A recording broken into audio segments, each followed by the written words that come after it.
وعلیکم السلام۔ ہاں جی، کیا حال ہے جی؟ ٹھیک ہے، خیریت سے ہیں آپ سب لوگ؟ جی سر، شکر اللہ کا۔ الحمد للہ۔ اچھا بیٹا، مجھے ایک بات بتائیے گا کہ لاسٹ ٹائم ہم نے کون سا ٹاپک آپ کو پڑھایا تھا؟ حضرت شاہ ولی اللہ۔ حضرت شاہ ولی اللہ پڑھایا تھا؟ جی سر۔ ٹھیک، جی ٹھیک ہے۔ اچھا جی، ابھی آج کا اور کل کا لیکچر ہمارے پاس ہے، اس میں انشاءاللہ ہم کوشش کریں گے کہ آپ کے ٹاپک کمپلیٹ ہو جائے۔ پیپر کے متعلق بھی میں بتا دوں گا آپ کو، پیپر آسان ہوگا، کوئی ایسی بات نہیں ہے۔ 2 لانگ کوشچن ہوں گے اس میں آپ کے 20 نمبر کے۔ Okay sir.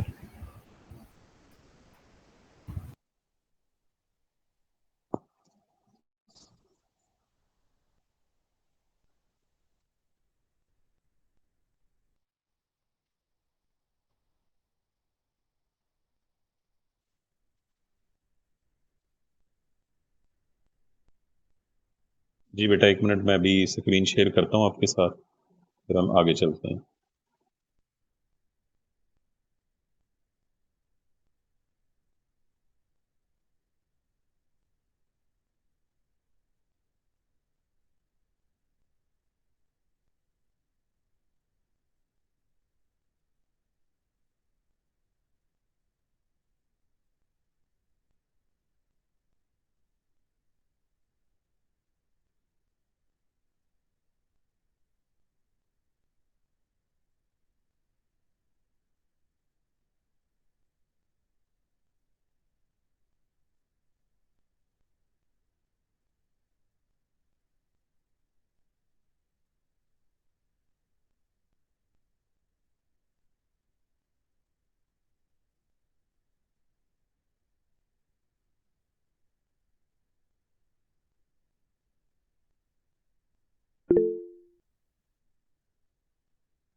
جی بیٹا، اس میں دیکھیے گا کہ ہم نے جو آپ کو ٹاپک پڑھائے ہیں وہ حضرت شاہ ولی اللہ تک پڑھائے ہیں، یس سر۔ ٹھیک ہے؟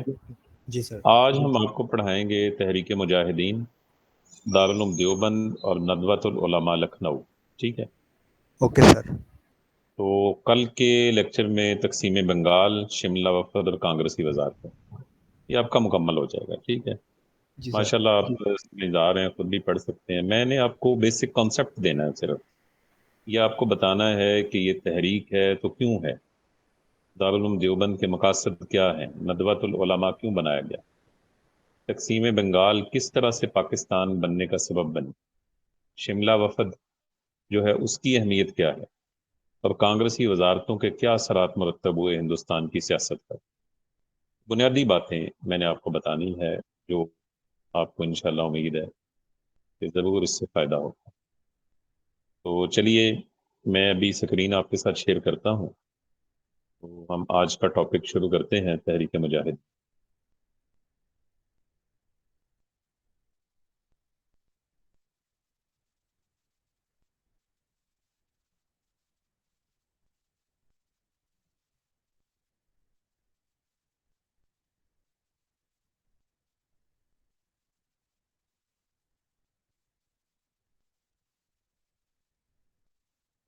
جی بیٹا دیکھیے گا تحریک مجاہدین، یہ اسکرین آپ کو شو ہو رہی ہے؟ یس سر. جی ٹھیک ہے. اچھا جی، تحریک مجاہدین کا جو بنیادی مقصد تھا وہ کیا تھا؟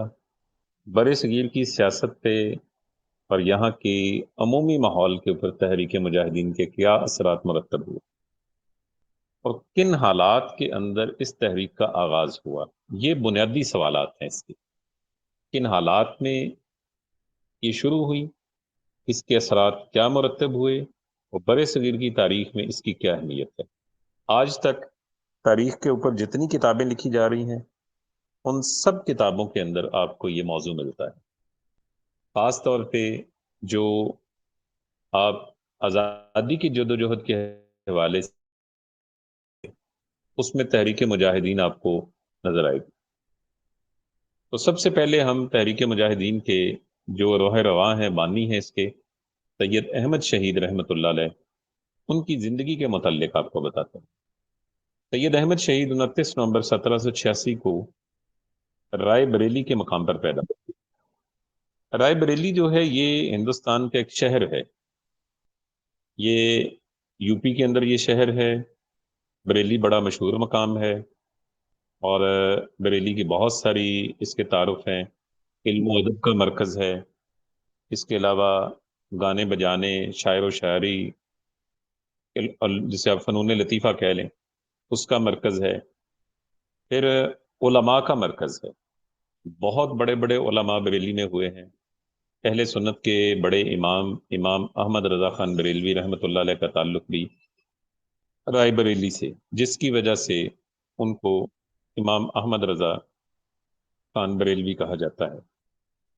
اس کے علاوہ ایک اور پہچان بھی تھی بریلی کی، وہ تھی بریلی کے بازار کی. بریلی کا بازار بھی ہندوستان کے اندر بڑا مشہور تھا. اس کے اوپر کئی انڈین فلموں کے گانے بھی ہیں بریلی کے بازار کے اوپر. تو یہ ایک تجارتی مرکز بھی تھا. بہت ساری چیزیں اکٹھی ہو جاتی ہیں جی بریلی میں، علم و ادب بھی، فنون لطیفہ بھی، دین، مذہب، اور اس کے علاوہ تجارت، یہ سب چیزیں اکٹھی ہو جاتی ہیں. تو بریلی ایک بڑا ہی زرخیز علاقہ اس لحاظ سے اسے سمجھا جاتا ہے.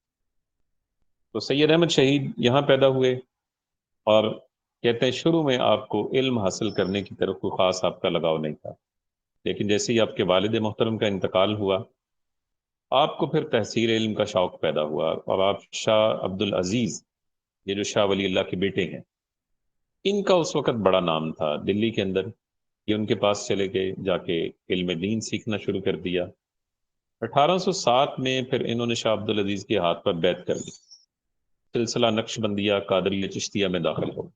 جیسا کہ میں نے بیٹا آپ کو بتایا نا کہ یہ سلسلے اس دور میں تھے کہ روحانی اصلاح لوگوں کی جاتی تھی، اور کوئی بھی سلسلہ شریعت سے ہٹ کے کوئی چیز نہیں سکھاتا تھا. اچھا، جب ہم اس دور کو پڑھتے ہیں اور آج کے پیری مریدی کے دور کو پڑھتے ہیں تو بڑا فرق نظر آتا ہے.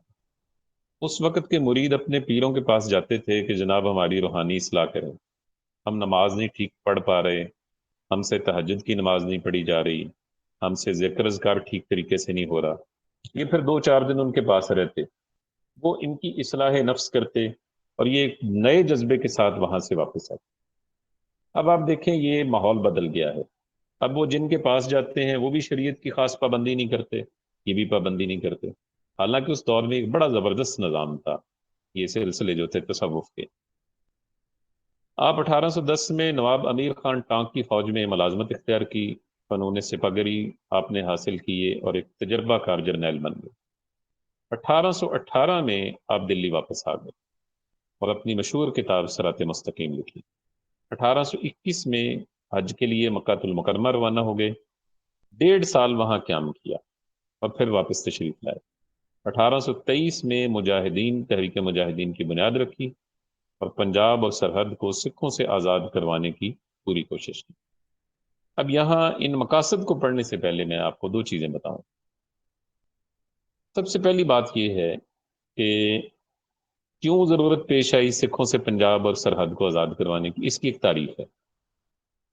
تاریخ اس کی یہ ہے کہ مغلوں کا جو دور زوال ہے، جس کا آغاز اورنگزیب عالمگیر کی وفات کے بعد شروع ہو جاتا ہے، 1707 کے بعد. پنجاب میں بہت زیادہ انارکی پھیلی ہوئی تھی. اور پنجاب میں سکھوں کی حکومت کا آغاز جو ہے وہ آپ کے شہر گوجرانوالہ سے ہوتا ہے۔ یہاں پر اس وقت قبضہ تھا مہاراجہ رنجیت سنگھ کے دادا کا، چڑت سنگھ ان کا نام ہے۔ ان کے بعد ان کا بیٹا مہان سنگھ تھا۔ مہان سنگھ تیز آدمی تھا، اس نے چناب تک کا سارا علاقہ جو ہے وہ اب قبضے میں لے لیا۔ اور یہ جو آپ شیراں والا باغ سے گزرتے ہیں نا، اس کے قریب سے یا فلائی اوور سے گزرتے ہیں تو شیراں والا باغ میں ایک پرانا گنبد آپ کو نظر آتا ہے، ایک مینار پرانا نظر آتا ہے۔ وہ مہان سنگھ کی سمادھی ہے، جہاں اس کی جلانے کے بعد اس کی راکھ وہاں دفن کی گئی ہے، کیا کہتے ہیں اس میں ہندی زبان میں وہ، ہاں، ارتھیاں اس کی وہاں جناب انہوں نے دفن کی ہوئی ہیں۔ وہ مہان سنگھ کا مقبرہ آپ سمجھ لیں، وہ موجود ہے۔ سمادھی گارڈن اس کا نام تھا مہان سنگھ کی وجہ سے۔ پرانا نام اس کا سماد گارڈن تھا جو پرانی کتابوں میں ملتا ہے۔ مہان سنگھ نے سارے علاقے پہ قبضہ کیا، اور اس کے بعد مہان سنگھ جو تھا چھوٹی عمر میں ہی فوت ہو گیا، اور اس وقت رنجیت سنگھ کی عمر تھی 12 سال۔ یہ بات ہے 1792 کی۔ رنجیت سنگھ حکومت پہ بیٹھا تو اس کے ساتھ پوری ایک ٹیم تھی جنہوں نے اس کو گائیڈ کیا۔ بہرحال 1801 میں رنجیت سنگھ نے لاہور پہ بھی قبضہ کر دیا۔ اب لاہور میں بیٹھ کے اس نے پورے پنجاب کو ہیڈ کیا۔ رنجیت سنگھ نے پورا پنجاب اور سرحد کے علاقے، یہ مانسیرا، پشاور، ہری پور کا علاقہ، یہ سارے اس نے قبضے میں کر دیے۔ ادھر سے کشمیر کا ایک بڑا حصہ اس کے قبضے میں آ گیا۔ ادھر سے ملتان تک، دریائے ستلج تک کا سارا علاقہ یہ سب سکھوں کے قبضے میں آ گیا۔ اور رنجیت سنگھ نے اپنا ٹائٹل لیا مہاراجا آف پنجاب، یعنی پنجاب کے پہلے مہاراجا کے طور کے اوپر اس نے یہاں پر پھر اپنی حکومت کا آغاز کیا۔ اب جب اس کی حکومت یہاں قائم ہو گئی تو اس نے پھر بہت سارے ظلم و ستم ساتھ میں شروع کر دیے، جن کا تذکرہ ہم آگے چل کے کرتے ہیں۔ تو سب سے پہلے تو تحریک مجاہدین کے مقاصد، اسلامی حکومت کا قیام، یہ سب سے پہلا ان کا مقصد یہ تھا تاکہ پنجاب کو سکھوں سے آزاد کروایا جائے، اور دہلی اور اطراف میں جاٹ مرہٹے جو اکٹھے ہو رہے تھے، شورش برپا کی ہوئی تھی، ان کے خلاف اقدامات کیے جائیں۔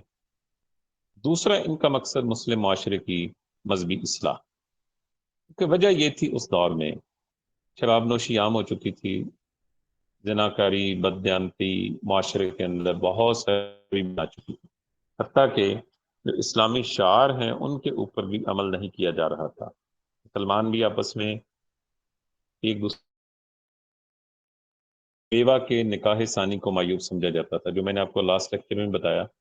حضرت شاہ ولی اللہ نے بھی اس کے خلاف اقدامات کیے تھے، اور دیگر بھی غیر اسلامی رسمیں بہت ساری آ چکی۔ پھر آپ نے جہاد کی تلقین کی۔ آپ نے کہا کہ اس وقت تک ہم کامیاب نہیں ہو سکتے جب تک جہاد نہ کیا جائے، اور جہاد میں آپ نے کہا کہ سرحد اور پنجاب کے مسلمان جو سکھوں کے قبضے میں ہیں ان کو آزادی دلائی جائے۔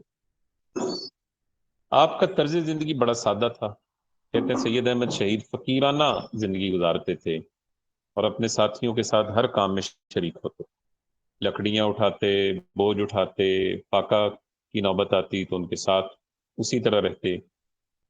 حضرت مولانا سید ابو العلا مودودی رحمۃ اللہ علیہ، جو کہ جماعت اسلامی کے بانی ہیں، انہوں نے سید احمد شہید کی زندگی کے اوپر لکھا ہے، اور وہ کہتے ہیں کہ آپ خوف خدا، سادگی، مساوات اور عدل و انصاف کا ایک ایسا نمونہ پیش کرنا چاہتے تھے جس سے خلفۂ راشدین کی یاد ایک بار پھر تازہ ہو جائے۔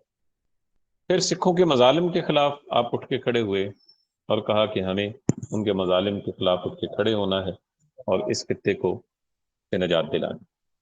بہرحال یہ معاملہ آگے چلا، اور یہاں تک کہ تقریباً یہ سارا کا سارا ریجن جو تھا اس سب کے اوپر ان کا قبضہ تھا۔ اور اس میں جو مظالم تھے بڑے بڑے ان کے یہ تھے کہ انہوں نے شعار اسلامی پر کھلم کھلا بے حرمتی شروع کر دی، اذان نماز پہ پابندی لگا دی، گائے کو ذبح کرنے پہ پابندی لگا دی، اور حکومتی قرضے مسلمانوں کو اٹھا کے لے جاتے، ظلم و ستم کرتے، ہزاروں عورتوں کو سکھوں نے زبردستی اپنے گھروں میں ڈال دیا، مسلمان عورتوں۔ اس طرح کا نظام اور اس طرح کا جیسے قہر الہی ہوتا ہے، اب اس ساری سچویشن کو سید احمد شہید اس سے بڑے باخبر تھے، اور بڑے مضطرب تھے، پریشان تھے کہ کیسے کیا جائے اور کس طرح سے کوئی تدبیر کی جائے کہ سکھوں کے ان ظلم و ستم سے جو ہے پنجاب اور سرحد کے لوگوں کو آزادی دلائی جائے۔ اور پھر اس کے بعد چھٹا مقصد تھا آپ کا بدعات کا خاتمہ۔ بدعات آپ سمجھتے ہیں کہ دین میں نئی باتیں جو شامل کی جاتی ہیں۔ آپ مزارات پر چڑھاوے چڑھانے کے خلاف تھے، عورتوں کے قبرستان میں جانے کے خلاف تھے، اسی طرح دیگر رسمیں، پیدائش کی، موت کی، شادی بیاہ کی، ان کے اندر جو بھی غیر اسلامی چیزیں تھیں آپ نے کہا انہیں ختم ہونا چاہیے۔ اس کے بعد مشنریز کی بات آ جاتی ہے، تو دیکھیں وہاں پر بھی یہی ہوا کہ انہوں نے جو علمی ادبی سطح کے اوپر جو اعتراضات کیے تھے، حضرت شاہ صاحب نے ان کا جواب دیا تاکہ مسلمانوں کے ایمان کو جو ہے وہ محفوظ رکھا جا سکے۔ اب یہ مقاصد لے کے آپ آگے چلے اور جہاد کی تیاری آپ نے شروع کر دی۔ 1821 میں آپ 400 مریدوں کے ہمراہ حج کے لیے گئے، وہاں سے واپس آئے اور آ کے پھر جہاد کو اپنا مشن بنایا، اور جوک در جوک لوگ آپ کے پاس آتے، آپ کے ہاتھ پر بیعت کرتے اور لشکر میں شامل ہو جاتے۔ تقریباً 7,000 لوگوں کے ساتھ آپ اپنا قافلہ لے کر روانہ ہو۔ اب میں یہاں دو چیزیں آپ کو بتانے جا رہا ہوں۔ آپ دلی میں ہیں، مجاہدین کی بھرتی ہو رہی ہے، دلی میں کس کی حکومت ہے؟ انگریزوں کی۔ انگریز گورنمنٹ کے ہوتے ہوئے یہ سارے کام ہو رہے ہیں، یعنی ان کی ناک کے نیچے یہ سارا کام ہو رہا ہے، لیکن انگریزوں نے کوئی مداخلت نہیں کی، اس لیے کہ وہ چاہتے تھے کہ رنجیت سنگھ کے خلاف یہ جا کے کام کرے تاکہ رنجیت سنگھ کمزور ہو۔ رنجیت سنگھ کی فوج جو تھی وہ بڑی ٹرینڈ فوج تھی۔ رنجیت سنگھ نے ان کو ٹریننگ دلوائی تھی یورپین جرنیلوں سے۔ یورپ کے جو جرنیل ریٹائرڈ ہو جاتے، رنجیت سنگھ ان کو اپنے پاس ملازمت دیتا، اور جو اس کے پاس ٹینکیں تھیں، ٹینک، توپ اور توپ خانہ اور دیگر اسلحہ جو تھا وہ یورپ کی طرز کا تھا۔ آپ دیکھیں نا، رنجیت سنگھ کی فوج پوری انگریزوں کی ٹکر کی فوج تھی۔ 3-4 جنگیں ہوئی رنجیت سنگھ کی انگریزوں کے ساتھ، اور ہر دفعہ رنجیت سنگھ نے سسٹین کیا، اس کو شکست نہیں ہوئی۔ آخر کیا ہوا؟ الٹیمیٹ انگریزوں نے رنجیت سنگھ کے ساتھ معاہدہ کیا کہ جناب ہم آپ کے علاقوں میں نہیں آئیں گے، آپ ہمارے علاقوں میں نہ آئیں۔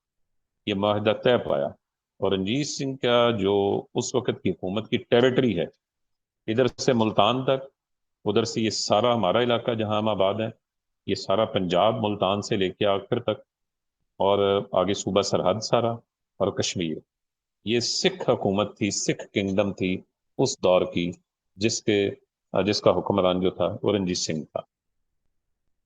اب سید احمد شہید اپنا پورا مال اسباب اکٹھا کر رہے ہیں، انگریزوں کو پتا ہے کہ رنجیت سنگھ کو تو ہم شکست نہیں دے سکے، تو چلیں ان کو سہولتیں دیتے ہیں تاکہ اس کی حکومت کو کمزور کر سکیں اور ہمارے قبضے کے لیے راہ ہموار ہو۔ بہرحال میں نے جیسے یہ ٹیریٹری ساری آپ کو بتائی نا، اب قافلہ روانہ ہونا تھا پنجاب میں، وہ یہاں تو سیدھا آ نہیں سکتے تھے کیونکہ سکھوں کی حکومت تھی۔ اب انہوں نے جو روٹ اختیار کیا وہ وہاں سے گئے سندھ میں انگریزوں کی حکومت۔ سندھ میں پیر صبغت اللہ نے ان کا استقبال کیا، جو پیر آف پگاڑا کا خاندان۔ سندھ سے یہ بلوچستان گئے،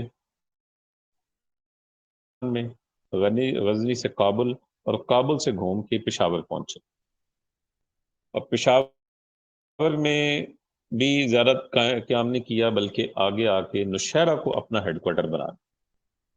اب نوشہرہ میں اپنا ہیڈ کوارٹر بنایا اور وہاں پر چیزوں کو منظم کیا، اور اس کے بعد اسلامی دستور کے مطابق مہاراجہ رنجیت سنگھ کو دعوت دی، جو 3 شرطیں ہیں وہ بھیجی: ایمان، جزیہ اور قتال، یعنی یا اسلام یا لڑائی کے لیے تیار ہو۔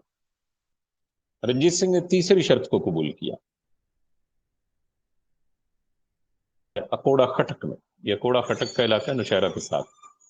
رنجیت سنگھ کا جرنیل بدھ سنگھ پوری تیاری سے آتا ہے، مجاہدین بڑی بے جگری سے لڑتے ہیں اور پورے جوش و جذبے سے لڑتے ہیں، 700 سکھ مارے جاتے ہیں اور صرف 82 مسلمان شہید ہوتے ہیں، اور یہاں ایک بہت بڑی کامیابی جو ہے مجاہدین کو ملتی۔ دوسرا مارکا ہوا ہے ہزروں میں۔ ہزروں یہ ہے جی دریائے سندھ کے ساتھ، یہ ضلع اٹک ہے اور تحصیل ہے اس کی ہزروں۔ ہزروں کے مارکے کے اندر بھی مجاہدین کو کامیابی ملتی ہے اور سکھوں کا بھاری جانی نقصان ہوتا ہے۔ اس طرح سے آپ مستحکم ہو جاتے ہیں۔ اس کے بعد مجاہدین بڑھتے جاتے ہیں اور تھوڑی سی مدت میں 80,000 سے زائد مجاہد آپ کے پاس اکٹھے ہو، علاقے کے رؤساء یعنی امیر لوگ علماء آپ کے پاس آئے، آپ کے ہاتھ پر بیعت کی، تو پھر آپ کو باقاعدہ امیر المومنین منتخب کر لیا۔ آپ نے جہاد، مال غنیمت، شریعت اسلامی، ان چیزوں کو آپ نے نافذ کر دیا، اپنے نام کا سکہ جاری کیا۔ پشاور کے جو حاکم تھے یار محمد اور پیر محمد، ان دونوں سرداروں نے خط لکھ کے کہا کہ ہم آپ کی اطاعت قبول کرتے ہیں، اور آپ نے 4 سال تک پشاور میں قیام کیا، اور اس 4 سال کے عرصے میں رنجیت سنگھ کو دوبارہ حملہ کرنے کی نوبت نہیں آئی، اور ان 4 سالوں میں وہ اندرون کھاتے جو ہے اپنی پوری محنت کرتا رہا۔ اور اسی طرح کیا ہوا، ان 4 سالوں کے اندر جو ہے جہاں بہت سارے معاملات جو ہے وہ طے پائے، اس کے اندر سکھوں نے انگریزوں کو کہا کہ وہ ان کی امداد کریں۔ انگریزوں کو بھی خطرہ پڑ گیا کہ اگر، اب میں وہ پوائنٹ آپ کو ریلیٹ کروں، انگریزوں کو خطرہ ہوا کہ اگر مجاہدین کامیاب ہو گئے تو یہ پنجاب پہ قابض ہو جائے، اگر یہ پنجاب پہ قابض ہو گئے تو پھر اس کے بعد یہ ہمارے خلاف لڑیں گے اور ہمیں نکال باہر کریں، کیونکہ ان کو سمجھ آ گئی تھی کہ مجاہدین کا اثر و رسوخ دن بدن بڑھ رہا ہے۔ انہوں نے پھر سکھوں کو آفر کی کہ ہم آپ کی مدد کرنے کے لیے تیار ہیں۔ اندرون کھاتے پھر انگریزوں نے سکھوں کی حمایت کی، اور اس کے بعد جو ہے رنجیت سنگھ پھر پشاور خود آیا۔ گوریلا وار ہوتی رہی بڑے عرصے تک، سکھ فوج جو تھی وہ پیچھے ہٹتی چلی گئی۔ اس کے بعد سکھوں نے باقاعدہ سازش کی، رنجیت سنگھ پشاور آیا، یار محمد پیر محمد نے کہا جی ٹھیک ہے ہم تمہارے ساتھ ہیں، اور اسی طرح یار محمد جو ہے اس کے مجاہدین کے ساتھ لڑائی ہوئی، وہ زخمی ہوا، بعد میں انتقال کر گیا۔ شاہ اسماعیل اپنے 600 مجاہدین کے ہمراہ آ کے سید احمد شہید کو ریسکیو کر کے وہاں سے نکال کے پہاڑوں کی جانب چل پڑے، اور ان کو سیف ایگزٹ دیا۔ یہاں پشاور میں یہ باتیں بھی مشہور ہو گئیں کہ سید احمد جو ہیں وہابی ہیں، اور ان کا جو ہے عقیدہ ٹھیک نہیں ہے، لوگوں کو متنفر کرنے کی کوشش کی گئی۔ بہرحال یہ وہاں سے بچ کے بالا کوٹ آ گئے۔ بالا کوٹ کے مقام پر انہوں نے اپنا قیام کیا، اور وہاں رات کے اندھیرے کے اندر جو ہے ان کے اوپر حملہ کیا۔ سکھ جرنیل شیر سنگھ نے حملہ کیا۔ بہرحال دست بدست جنگ ہوئی، اور تقریباً 3 دن تک مجاہدین لڑتے رہے۔ 600 مجاہدین اس میں شہید ہو گئے، سید احمد بھی شہید ہو گئے، اور شاہ اسماعیل یا مولوی اسماعیل جنہیں کہا جاتا ہے وہ بھی شہید ہو گئے۔ شاہ اسماعیل اوپر پہاڑ پہ شہید ہوئے، وہیں ان کی قبر ہے، اور سید احمد اوپر شہید ہوئے، شاہ اسماعیل کی قبر نیچے ہے دریا کنہار کے پاس، وہاں وہ لڑتے ہوئے شہید ہوئے۔ دونوں کی قبریں آج بھی بالا کوٹ میں موجود ہیں۔ عملی طور پہ ساری کی ساری جو تحریک تھی وہ ناکام ہو گئی، جیسے میں نے آپ کو بتایا نا۔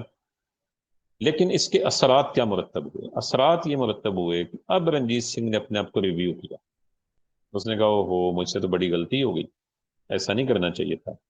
بادشاہی مسجد جسے استبل بنا دیا گیا تھا، وہاں گھوڑے باندھے جاتے تھے، اور جہانگیر کا مقبرہ تباہ کر دیا گیا تھا، وہاں کے ہیرے جواہرات سکھ سارے اتار کے لے آئے تھے، مسلمانوں کے مقدس مقامات مزارات پہ سکھوں کا قبضہ ہو چکا تھا۔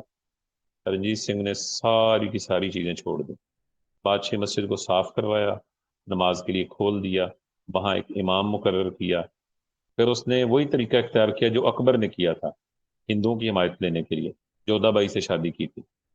اس نے شیخو پورہ کی ایک مسلمان خاتون سے شادی کی، ایک مسلمان بہت بڑے دانشور تھے عز الدین، ان کو اپنے پاس مشیر رکھ لیا، اور مسلمانوں کو پیغام دیا کہ میں تمہارے خلاف نہیں ہوں، تم اپنے مذہب کے مطابق آسانی سے جیسے چاہو چلتے رہو۔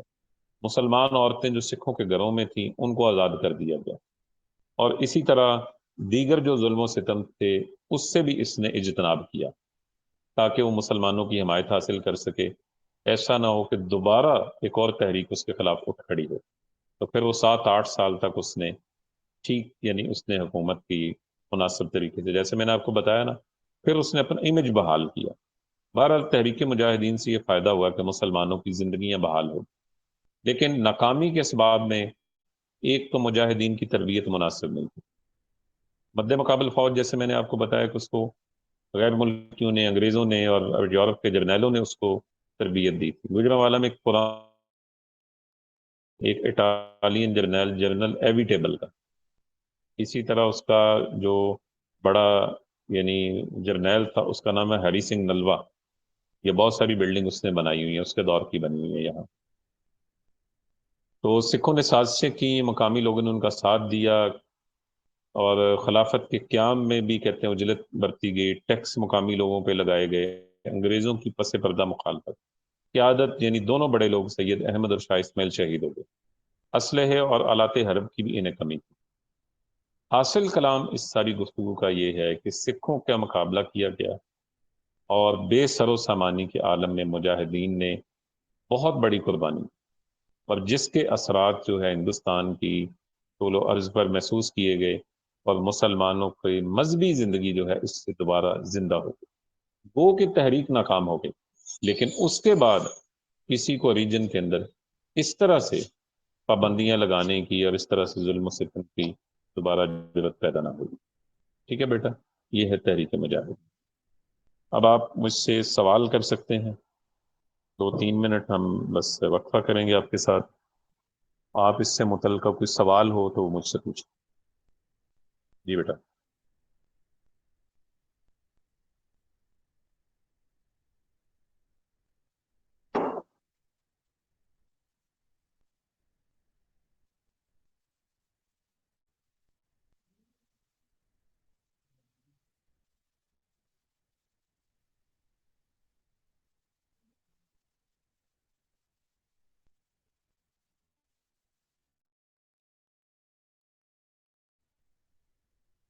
جی کوئی سوال نہیں ہے؟ نو سر. جی ٹھیک ہے. اچھا جی. چلیں پھر دوسرا ٹاپک پڑھائیں آپ کو. وہ ہے جی دارالعلوم دیوبند. دارالعلوم دیوبند کے حوالے سے 2-3 باتیں جو بڑی مشہور ہیں، سب سے پہلے میں ان کے اوپر آپ سے بات کروں گا. آج آپ یہ بھی بتا دیتے ہیں کہ دنیا میں کوئی دیوبندی اور کوئی بریلوی مسلک نہیں، بلکہ یہ نسبتیں ہیں جس کی وجہ سے اپنے آپ کو بریلوی اور دیوبندی کہا جاتا ہے.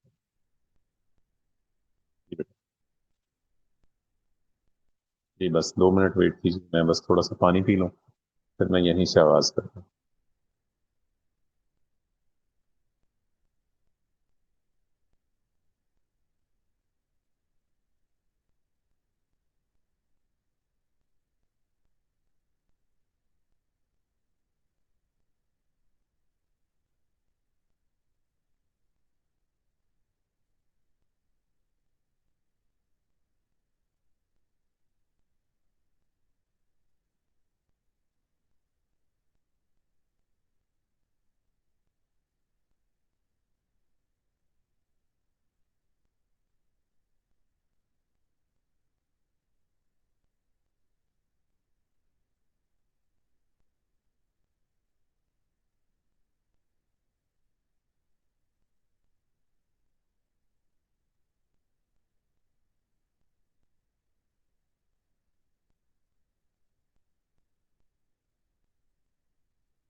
جی بیٹا چلیے آغاز کرتے ہیں. بریلوی اسکول آف تھاٹ جسے کہا جاتا ہے، بنیادی طور پہ یہ دونوں مسالک جو ہیں ان کا تعلق ایک فقہ سے ہے، اور وہ ہے فقہ حنفی. اور دیوبند بھی، یہ دو شہر ہیں ریاست اتر پردیش میں، یو پی میں، اور دونوں ہی علم و ادب کے مرکز ہیں. جیسے میں نے بریلی کا آپ کو بتایا نا،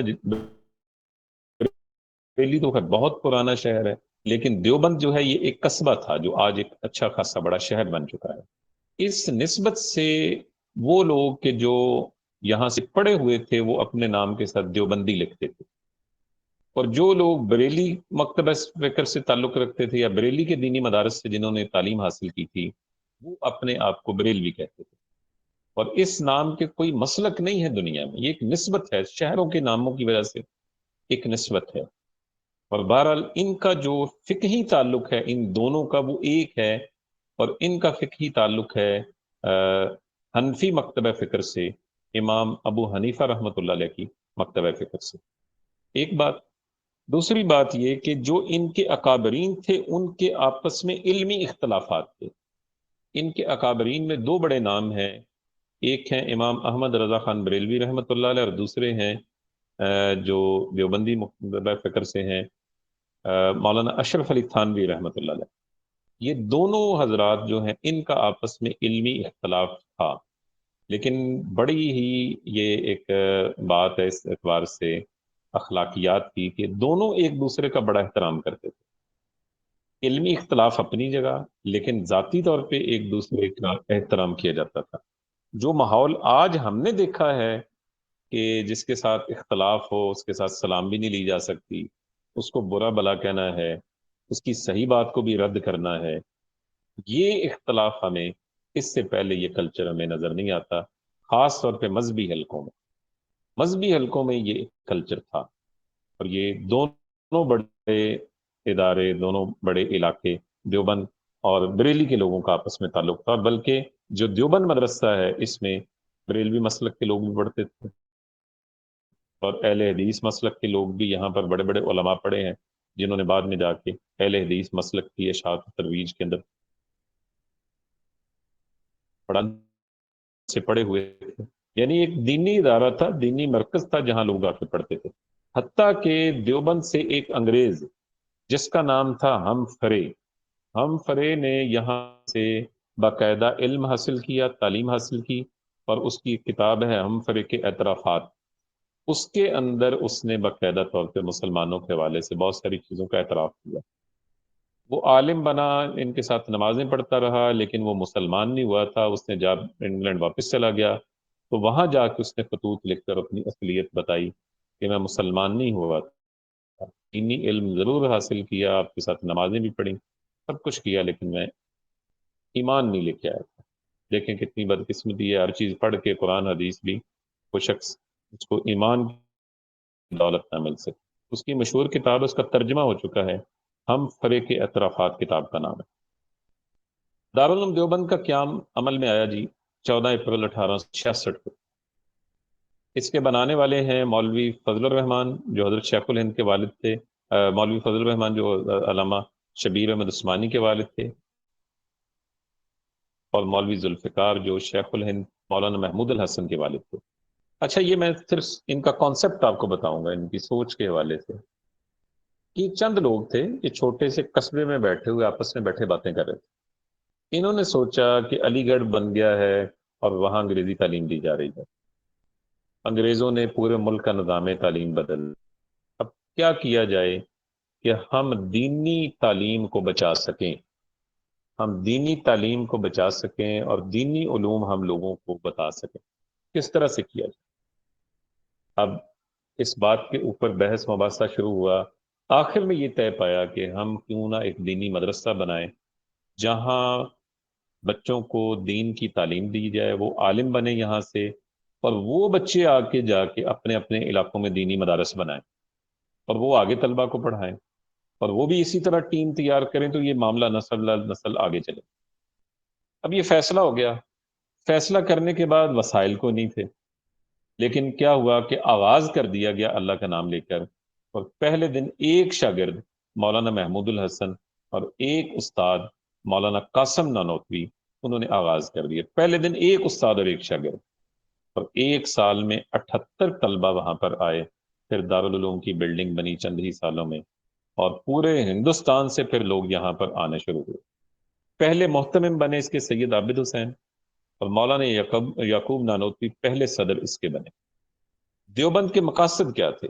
سب سے پہلا مقصد اس کا بدعات کی مخالفت، کیونکہ بہت ساری بدعتیں مسلم معاشرے میں آ چکی تھیں، شادی بیاہ کی، مرگ کی، ان کا جو ہے انہوں نے مخالفت کی۔ عیسائی جو مشنریز تھے، انہوں نے بہت ساری چیزیں، بڑی یلغار تھی ان کے پمفلٹ، ان کا لٹریچر، کیونکہ ان کو حکومت کی حمایت حاصل تھی، تو پھر انہوں نے ان کا علمی جواب دیا، تبلیغ و کے ذریعے سے ان کا جواب دیا۔ ہاں، انہوں نے مغربی تعلیم کی کھل کے مخالفت کی۔ علی گڑھ اس وقت موجود تھا، علی گڑھ والے مغربی تعلیم پڑھا رہے تھے، تو انہوں نے کہا جی ہم مغربی تعلیم کو بالکل بھی اپنے ادارے میں نہیں آنے دیں گے، اور مکمل مذہبی تعلیم ہو۔ پھر اسلامی تعلیمات کے فروغ کے لیے مولانا قاسم نانوتوی کے یہ الفاظ بڑے مشہور ہیں۔ یہ جواب ہے ان الفاظ کا جو لارڈ میکالے نے یہاں کا نظام تعلیم بناتے ہوئے کہے۔ لارڈ میکالے ایک بہت بڑا دانشور تھا، اس نے ہندوستان کا نظام تعلیم بناتے ہوئے کہا تھا کہ میرے نظام تعلیم کا مقصد یہاں ایسے نوجوان پیدا ہوں گے لیکن دل و دماغ کے لحاظ سے برطانوی ہوں۔ مولانا قاسم نانوتوی نے جواب دیا کہ ہماری تعلیم کا مقصد ایسے نوجوان پیدا کرنا ہے جو رنگ و نسل کے لحاظ سے ہندوستانی ہوں اور دل و دماغ کے لحاظ سے اسلامی ہوں۔ روحانی اور اخلاقی اصلاح بندوبست کیا گیا۔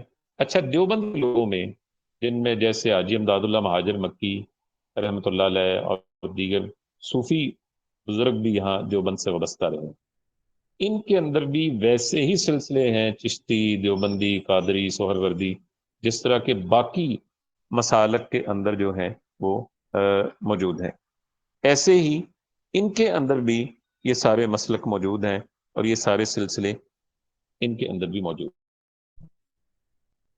اب آگے چل کے یہ دیکھیے گا کہ ان کی روحانی اور اخلاقی اصلاح کے لیے انہوں نے باقاعدہ ان سلسلوں کو آگے چلایا۔ کے بعد علماء کو یکجا کیا گیا ایک پلیٹ فارم پہ۔ اس دور میں علماء جو بٹے ہوئے تھے، انہیں کہا کہ سارے اکٹھے ہو جائیں اور آگے ایک پوری ہم پود تیار کریں جن کو ہم علم سکھائیں، عالم بنائیں، اور یہ آگے علماء تیار کریں، ورنہ ہمارا وجود مٹ جائے گا۔ دارالعلوم کے نصاب میں قرآن مجید، حدیث، تفسیر، اصول تفسیر، فقہ، اصول فقہ، اور علم العقائد اور علم الکلام، ان کو شامل کیا گیا۔ جو بڑے بڑے اس کے اندر نامور اساتذہ تھے، بڑی قربانیاں جی ان اساتذہ کی، دیکھیں بیٹا اس کے بغیر بات نہیں بنتی۔ مولانا یعقوب نانوتوی یہ محکمہ تعلیم میں ڈپٹی انسپیکٹر کے عہدے پر تھے، 1000 ماہانہ ان کی تنخواہ تھی، اس کو چھوڑ کے یہ 2500 روپے ماہوار پہ مدرسے میں آ گئے۔ دیکھیں 975 پہ چھوڑ دیے، اب 25 روپے بھی اتنے تھے اس دور میں کہ گزارا ہو جاتا تھا، لیکن آپ دیکھیں کہ ایک بندے کو 10 لاکھ مل رہا ہو اور اس کے بدلے وہ 25,000 لینا قبول کر لے، قربانی تو ہے نا۔ حافظ محمد احمد صاحب نظام آف حیدرآباد کے پاس تھے، 1000 ماہانہ تنخواہ تھی، یہ بھی چھوڑ کے 25 روپے پہ آ گئے۔ دیکھیں بیٹا ادارے ایسے نہیں بنتے، ان کے پیچھے بڑے لوگوں کی قربانیاں ہوتی ہیں، تب جا کے ادارے بنتے ہیں۔ مولانا قاسم نانوتوی جن کی سب سے زیادہ قربانی ہے کہ جنہوں نے اپنا تن من دھن سب کچھ لگا دیا اور ادارے کے بانیوں میں شمار ہوتے ہیں۔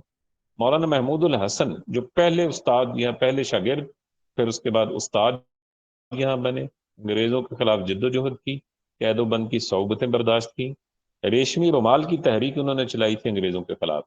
ریشمی رومال تحریک یہ تھی کہ ریشمی رومال کے اوپر پیغامات لکھ کر آگے بھیجے جاتے تھے۔ انہوں نے جو ہے قید کاٹی، مالٹا کے جزیروں پہ ان کو قید کر دیا تھا انگریزوں۔ مولانا اشرف علی تھانوی رحمۃ اللہ علیہ کہ جو مسلم لیگ سے بھی وابستہ رہے، اور اتنا بڑا ان کا علمی کام کہ ان کی چھوٹی بڑی کتابیں، کتابچے، پمفلٹ، ان کی تعداد تقریباً 1000 بنتی ہے، اور ان کے متعلق قائد اعظم نے کہا تھا کہ اگر پورے ہندوستان کے علماء ایک اور مولانا اشرف علی تھانوی دوسرے میں ہوں تو ان کا علمی وزن زیادہ ہے۔ علامہ شبیر احمد عثمانی کہ یہ وہ شخصیت ہیں جنہوں نے مسلم لیگ کو جوائن کیا اور قائد اعظم کا ساتھ دیا، اور صوبہ سرحد کی عوام کے جو اے این پی کے ساتھ تھی، اور اے این پی کانگریس کی الائی تھی، تو صوبہ سرحد میں ریفرینڈم ہوا استصواب رائے 1947 میں، اور لوگوں نے ان کے کہنے پر پاکستان کے حق میں ووٹ دیا، مسلم لیگ کو ووٹ دیا۔ اور یہ وہ شخصیت ہیں علامہ شبیر احمد عثمانی صاحب کہ جنہوں نے پاکستان کے لیے گراں قدر خدمات سر انجام دی۔ کراچی میں جب آزادی کا جھنڈا لہرانے لگے تو قائد اعظم نے رسی ان کے ہاتھ میں پکڑا دی، اور دونوں نے مل کے رسی کھینچی اور جھنڈا لہرایا۔ قائد اعظم جب فوت ہوئے تو علامہ شبیر احمد عثمانی صاحب نے ہی ان کی نماز جنازہ پڑھائی تھی۔ تو یہ اتنی بڑی بڑی شخصیات۔ اب میں ایک چیز، ایک پہلے علماء میں دو طبقے تھے، ایک پاکستان کے حق میں تھا، ایک پاکستان کے خلاف تھا۔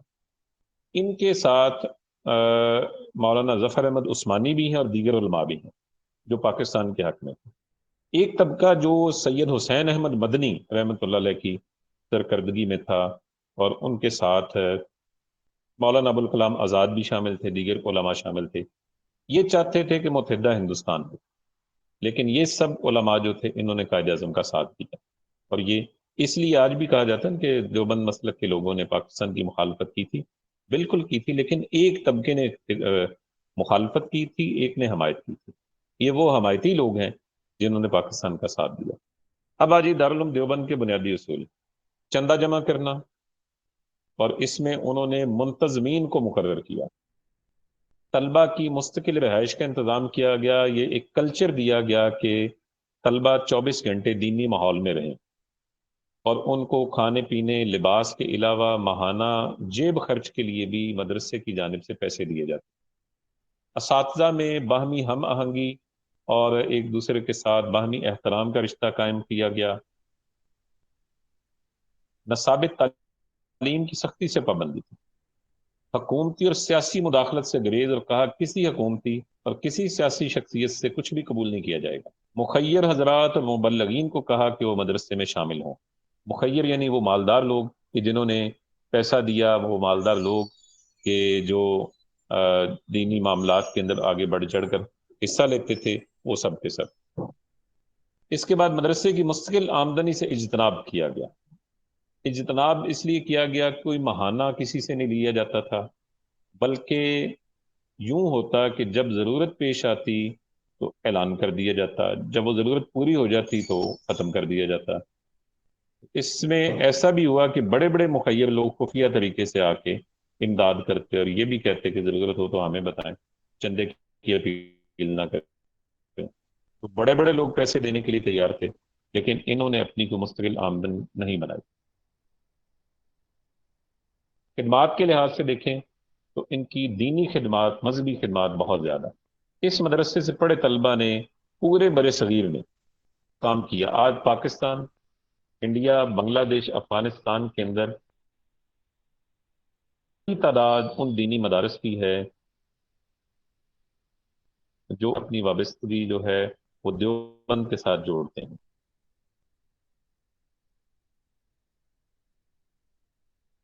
یا وہ ان اور اپنے آپ کو وہ دیوبندی کہتے ہیں، حالانکہ دیوبندی ایک نسبت ہے، مسلکن یہ حنفی ہے سب کے ساتھ، اور اس کی الغار کو روکنے میں ہر ممکن کوشش کی۔ علمی لحاظ سے ہم دیکھیں تو بہت بڑا کام ہے، تفسیر، حدیث، فقہ، عربی زبان، نو ادب، جلد سازی، طب، اور خطاطی۔ بہت اچھے خطاط تھے جی، کیلی گرافر دیوبند کے لوگ، اور ان میں بڑے بڑے حکیم بھی تھے جو ہربل میڈیسن جانتے تھے، اور بڑے بڑے حکماء یہاں سے پڑے ہوئے تھے۔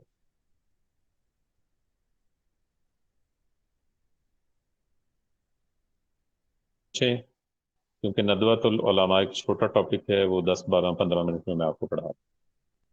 جی بیٹا، کوئی سوال ہے تو مجھے پوچھیں۔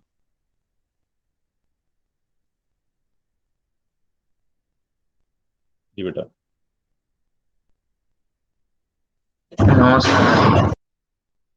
جی کوئی سوال نہیں ہے، اچھا، بالکل ٹھیک ہے۔ چلیں پھر ذرا 2 منٹ وقفہ کرتے ہیں، پھر میں آغاز کرتا ہوں۔ وہ چھوٹے چھوٹے وہ کل آپ کو باقی پڑھائیں گے۔ اچھا جی، ندوۃ العلماء لکھنؤ، یہ ادارہ جو ہے بنتا ہے 1892 میں۔ اس کے جو بانی ہیں ان کا نام ہے مولانا محمد علی کانپوری۔ یہ ذرا الفاظ پہ غور کیجئے گا۔ انہوں نے مدرسہ فیض عامے کے اجلاس طلب کیا اور ایک مستقل انجمن قائم کی جائے، انہوں نے کہا، تاکہ مسلمانوں کے نظام تعلیم میں جو خرابیاں پیدا ہو چکی ہیں انہیں دور کیا جائے، اور علماء دین میں فروعی اختلافات کو ختم کر کے اتحاد کی صورت پیدا کی جائے۔ یہ بنیاد تھی۔ اب اس کے لیے انہوں نے باقاعدہ کام شروع کیا اور 1898 میں ندوہ کی بنیاد رکھی اور اس نے کام کا آغاز کیا۔ ندوہ کے جو بانی ارکان ہیں ان میں مولانا محمد علی کانپوری، مولانا عبد الغفور، مولوی عبد الحق، یہ وہی ہیں جی بابا اردو والے مولوی عبد الحق، اور بعد میں مولانا شبلی نوانی بھی اس سے منسلک ہو گئے، اور علامہ شبلی کے آنے سے اس ادارے کو بڑی ترقی ملی۔ ہر ادارے کو میں یہ بھی چیز آپ کو بیٹا بتاتا جاؤں، جیسے کہ میں نے دارالعلوم دیوبند کے حوالے سے آپ کو پڑھایا نا کہ وہاں طلبہ کو رہائش، کھانا، لباس اور جیب خرچ دیا جاتا تھا۔ اس دور میں جتنے بھی ادارے تعلیمی بنتے تھے وہ فری آف کاسٹ بچوں کو پڑھاتے تھے، کوئی ان سے پیسہ نہیں لیا جاتا تھا، مفت تعلیم انہیں دی جاتی تھی۔ یہاں پر بھی ایسا ہی ہوا کہ یہی ایک ارادہ تھا ان کا، اور اس کے لیے پھر انہوں نے فنڈ اکٹھے کیے۔ سر آغا خان نے جو مسلم لیگ کے بانی اراکین میں تھے، انہوں نے والی بھوپال نے اور اسی طرح نواب بہاولپور کی والدہ نے سب سے پیسہ زیادہ انہوں نے دیا، 50,000 روپیہ دیا، جس کی آج کی قیمت کہتے ہیں تقریباً 5 کروڑ سے زائد بن جاتی۔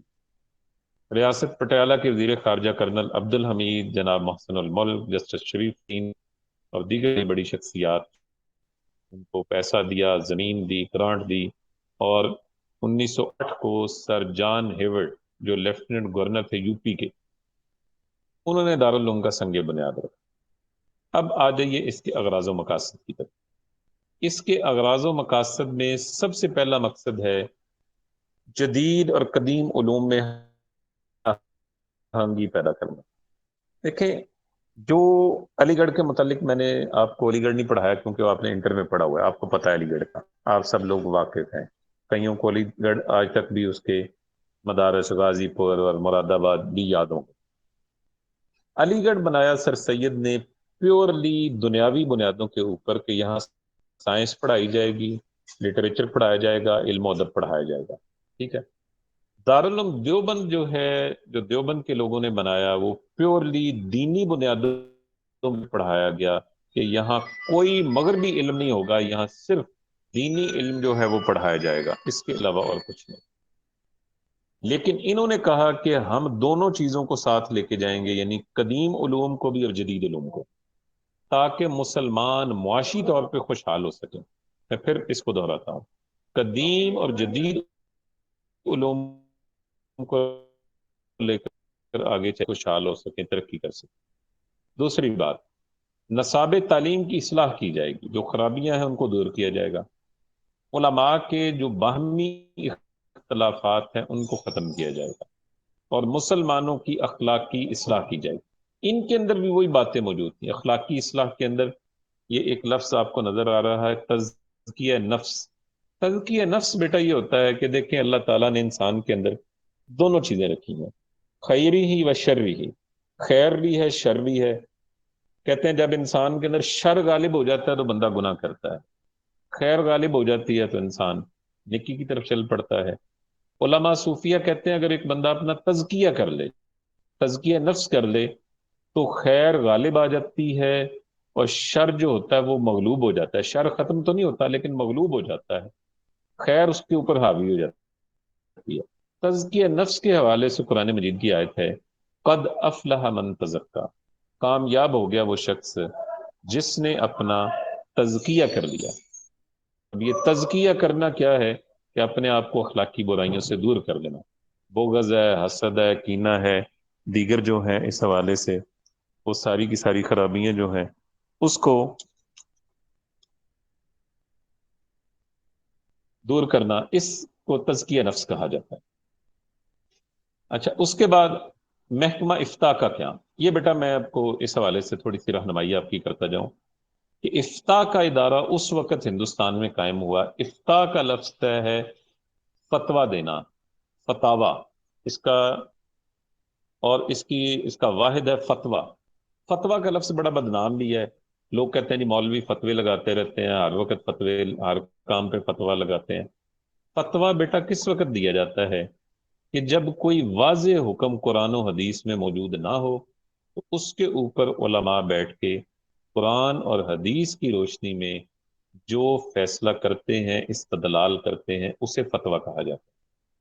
محکمہ افتاء کا قیام اسی طرح عمل میں آ رہا ہے۔ اس میں 3-4 مفتی ہوتے ہیں جی محکمہ افتاء میں، وہ بیٹھ کے بحث مباحثہ کرتے ہیں اور پھر اس کا جواب دیتے ہیں۔ اب ہندوستان بھر سے لوگوں نے ان کو خطوط لکھے اور ان کے پاس نئے نئے مسائل آنے لگ گئے، جس کو یہ قرآن و حدیث کی روشنی میں حل کرتے، ان مسائل کا جواب دیتے، اور جو جو مسائل سامنے آتے جاتے ان کا جواب بھی دیتے، اور ساتھ ساتھ اس کی کتابیں بھی بنتی جاتی کہ یہ آج تک مسائل آئے اور ان کے یہ جواب دیے جا چکے۔ تو بہت بڑا کام تھا محکمہ افتاء کا کیا۔ اس کے بعد اسلامی معاشرے کا احیاء، کیونکہ جب تک معاشرہ نہ ہو آپ عمل نہیں کر سکتے۔ اس کے بعد مسلمانوں کی فلاح و بہبود کے لیے کہا گیا کام کیا جائے، کیونکہ اس دور میں مسلمان جو تھے وہ ایک پسماندہ قوم تھی۔ کوشش کی گئی کہ ان کی معاشی، علمی، ہر لحاظ سے بہبود کی جائے، ویلفیئر کی جائے، تاکہ دنیا کے اندر صف اول کی قوم بن سکے۔ اچھا، یہ بڑا دلچسپ ٹاپک ہے جی۔ مولانا شبلی نعمانی علی گڑھ سے وابستہ تھے۔ علی گڑھ کا ماحول علامہ شبلی کو پسند نہیں آیا، کیونکہ پر ایک مغربی طرز کا ماحول پیدا کرنے کی کوشش کی گئی۔ سر سید خود لے کے گئے تھے علامہ شبلی کو، لیکن علامہ شبلی وہاں پریشان تھے، خوش نہیں تھے وہاں پہ۔ اور اس کے بعد کیا ہوا کہ علامہ شبلی نعمانی نے علی گڑھ کو چھوڑ دیا اور یہ ندوہ میں آ گئے۔ ندوہ میں جب انہوں نے نظام دیکھا تو ان کو یہ بات پسند آئی کہ دونوں چیزوں کو ساتھ لے کے چلا جائے گا، دین کو بھی اور دنیا کو بھی۔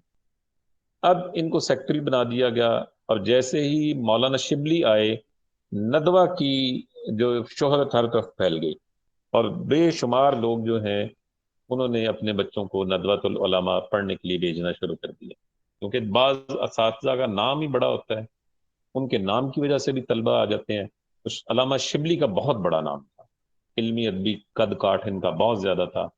علامہ شبلی آئے، بڑے شاندار انداز میں انہوں نے ادارے کو چلایا، لیکن پھر کیا ہوا کہ کچھ معاملات کے اوپر ان کا انتظامیہ کے ساتھ کچھ اختلاف ہو گیا، اور انہوں نے آرام سے مدرسے کو چھوڑ دیا اور پیچھے چلے گئے۔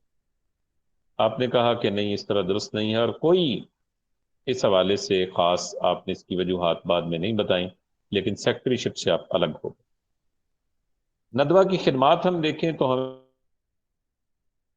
جدید نظریے میں ہم اہمی سب سے پہلا انتہا پسندی کا خاتمہ، کیونکہ علامہ شبلی گئے مصر میں، وہاں کا نظام تعلیم دیکھا تو واپس آ کے اپنے طلبہ کو بتایا کہ اس طرح کا نظام تعلیم ہے، یہ اپروچ ہے ان لوگوں کی، تو آپ بھی وسیع تناظر میں اور وسعت نظری سے، وسعت قلبی سے چیزوں کو دیکھیں۔ پھر جدید مغربی علوم کا فروغ اسی مدرسے میں ہوا، جہاں سائنس بھی پڑھائی گئی، میتھمیٹکس گیا، لٹریچر بھی پڑھایا گیا وہاں پر۔ اس کے بعد مذہبی اور سیاسی قیادت کی فراہمی، یہ دیکھیں بہت بڑے بڑے نام ہیں۔ سید سلیمان ندوی، جن کا مضمون آپ نے انٹر میں پڑھا اسوہ کامل کے نام سے، عبدالسلام ندوی، ریاست علی ندوی، معین الدین ندوی، یہ وہ دیوبند سے پڑھے دیوبندی ہو گئے، اور وہ بریلی سے پڑھے بریلوی ہو گئے۔ یعنی پھر آپ کو بتایا نا کہ یہ نسبتیں ہیں، یہ مسلک نہیں ہے۔ مسلک کیا ہے کہ حنفی ہیں، یہ ان کا تعلق امام ابو حنیفہ کے مکتبہ فکر سے ہے۔ مسعود عالم ندوی، ابو الحسن ندوی، ابو الحسن علی ندوی کا بڑا نام ہے جی، بلکہ میں آپ کو بتاتا ہوں کہ آج بھی پاکستان، ہندوستان لے جائیں، آپ کو ان ندویوں کی لکھی ہوئی کتابیں وہاں ملیں گی۔ ابو الحسن علی ندوی کی کتابیں ہر مکتبہ فکر کے دینی مدرسے میں آپ کو ملیں گی۔ اتنی زیادہ علمی ادبی شرح کی کتابیں اور تفسیر کی کتابیں اور عربی گرامر کی کتابیں ان کی جو انہوں نے کام کیا. سید نجیب اشرف، مولوی ابو ظفر، یہ بڑے بڑے نام ہیں کہ جو اس سے وابستہ تھے. اس کے علاوہ علماء سیاست میں آئے، الندوہ رسالہ جاری کیا گیا. صحافتی خدمات میں دیکھا جائے تو رسالہ جو تھا المعارف، معارف جاری کیا گیا. مولانا ابوالکلام آزاد کی اخبار الحلال سے ایک بڑی تعداد وہ تھی جو ندویوں کی تھی. پھر یہ ادارہ ہے دارالمصنفین اعظم گڑھ. اس ادارے نے سستی کتابیں جو ہیں چھاپ کے ہندوستان بھر کے علماء کو دی. سستی کتابیں چھاپ کے انہوں نے، اور عام آدمی کے پڑھنے کے لیے کتابیں انہوں نے جاری کی، کیونکہ اس دور کے اندر کافی مہنگی تھی تعلیم. اس وجہ سے اسلامی علوم کی اشاعت میں تعلیم کر رہا ہوں، مہنگی کتابیں تھیں، کاغذ بہت مہنگا تھا، تو انہوں نے سستی کتابیں جو ہیں چھاپ کے لوگوں کو دی. اسلامی علوم کی اشاعت لٹریچر جاری کیا گیا، جس میں عقائد کو درست کرنے کے حوالے سے عبادات، معاملات، معاشرت کو اچھے طریقے سے بیان کیا گیا. اور آخر میں مذہبی تعلیم کی فراہمی، اور مذہبی تعلیم کے لحاظ سے ان کا بہت بڑا کام ہے برے صغیر میں، اور آج تک یہ ادارہ قائم ہے. حاصل کرام اس کا یہ ہے کہ ندوہ نے بڑے تھوڑے سے وسائل کے اندر بہت اچھا کام کیا. کہتے ہیں ندوہ والوں میں نہ علی گڑھ جیسی جدت تھی، نہ دیوبند جیسی قدامت پرستی، کہ جنہوں نے بیلنس ہو کے چلانے کی کوشش کی، لیکن لوگوں نے ان کو بھی نہ بخشا اور کہنا شروع کر دیا کہ جناب ندوہ کے لوگوں نے تو آدھا تتر اور آدھا بٹیر بنا دیا. آدھا تتر اور آدھا بٹیر کا یہ جو محاورہ ہے، یہ بولا جاتا ہے کہ نہ بندہ وہ کا یہ کہنا تھا نہ یہ پورے دین کے ہیں نہ پورے دنیا کے ہیں. حالانکہ ندوہ کے لوگوں نے جو علمی ادبی کام کیا، آج پورے بر صغیر کے علماء بھی اور طلباء بھی اس سے فائدہ اٹھا رہے ہیں. اسی طرح اس ادارے کے طلبہ اور اس کے اساتذہ نے جو علمی ادبی خدمات سر انجام دی، اور ان سے آگے بے شمار شاگردوں نے اس سے کسب فیض حاصل کیا. ٹھیک ہے بیٹا، تو یہ آپ کے 3 ٹاپک پورے ہو گئے. اب کوئی سوال آپ کے ذہن میں ہو تو مجھ سے آپ پوچھیں. چلیے.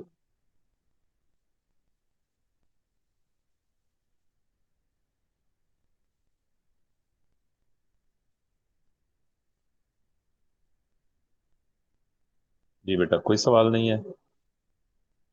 نو سر. جی سیار صاحب. نو سر. اچھا جی. سر وہ لیفٹ کر گئے. جی کیا کہہ رہے ہیں؟ سیئر لیفٹ کر کے. سیئر اور جی آر ہیں کلاس میں؟ جی سر. اچھا چلیں ٹھیک ہوگا، نمائندگی اس کا مطلب ہو رہی آپ موجود ہیں کلاس میں. جی بیٹا ٹھیک ہے، پھر وش یو بیسٹ آف لک. اللہ تعالیٰ آپ کا حامی ناصر ہو. تو کل انشاءاللہ جو بقیہ 3 ٹاپک ہیں وہ بھی آپ کو پڑھا دیے جائیں گے، کیونکہ مجھے آج کال آئی تھی تو میں نے رپورٹ کر دی ہے ان کو. میں نے بتا دی کہ 10 ٹاپک میں نے رکھے ہیں، انہی میں سے ان بچوں کا ایگزام ہوگا. آپ کا 40 نمبر کا بیٹا پیپر ہوگا. جی ان میں سے ہی آپ کا پیپر ہوگا، 40 نمبر کا آپ کا پیپر ہوگا، اور 2 سوال اس میں آئیں گے 20-20 نمبر کے. ٹھیک ہے جی. Okay sir. اور 10 نمبر جو ہیں وہ آپ کے سیشنل کے ہوں گے، اور ٹوٹل یہ 50 نمبر کا آپ کا بنے گا. ٹھیک ہے بیٹا، چلیے جی ٹھیک. سر. جی سر. جی ٹھیک ہے بیٹا، وش یو بیسٹ آف لک. اللہ تعالیٰ آپ کا حامی ناصر ہو. پھر انشاءاللہ آپ سے کل ملاقات ہوگی اسی وقت. اوکے جی، اللہ حافظ.